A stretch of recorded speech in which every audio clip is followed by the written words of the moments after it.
speculation rife in their eyes. Edric, the head groom, emerged from the stables to take the dun and deployed his underlings among Adam's men. "Welcome, my lord," he said with a half-moon grin. "It has been a long time." Having dismounted, Adam stared around the busy bailey, which looked just as it always had. The smith's hammer rang out clear and sweet from the forge against the curtain wall.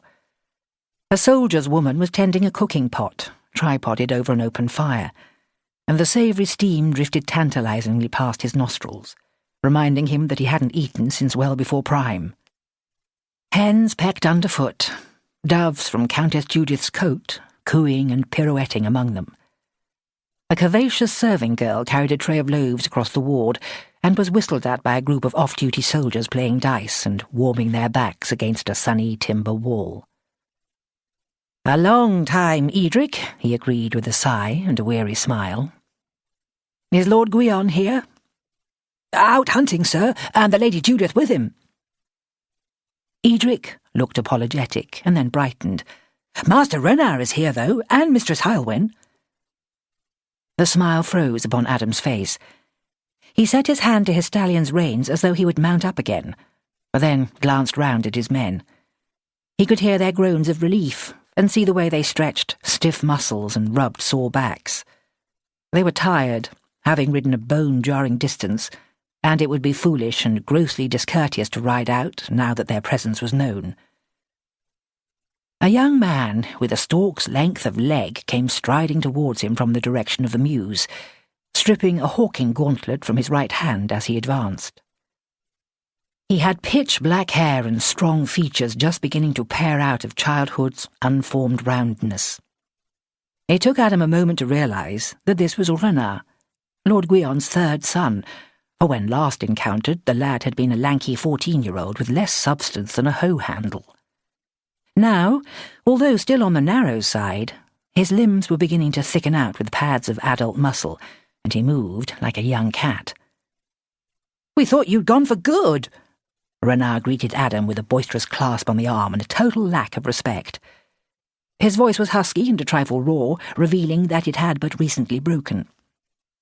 "So did I, sometimes," Adam answered wryly and took a step back. "Holy Christ, but you've grown." "So everyone keeps telling me. But not too over a beating, Mamma always adds." Renard laughed merrily, displaying white, slightly uneven teeth.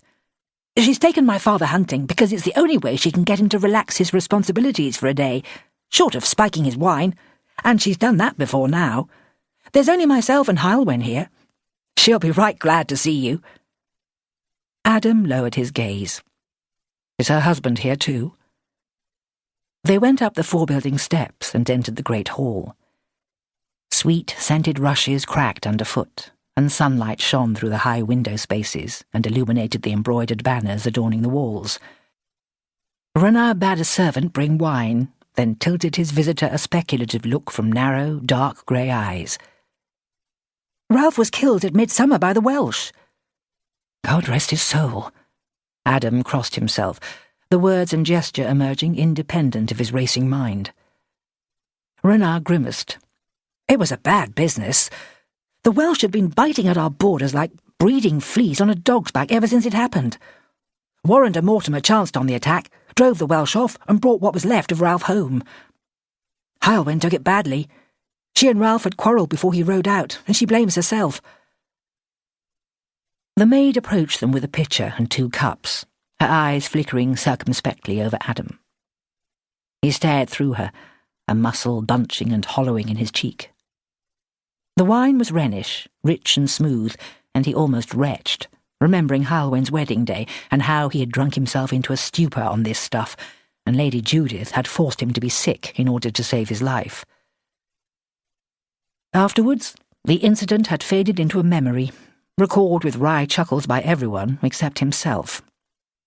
Sometimes he wished that they had been sufficiently charitable to let him die.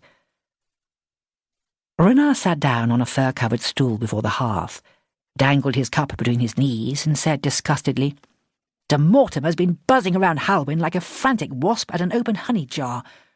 It's only a matter of time before he formally asks my father for her."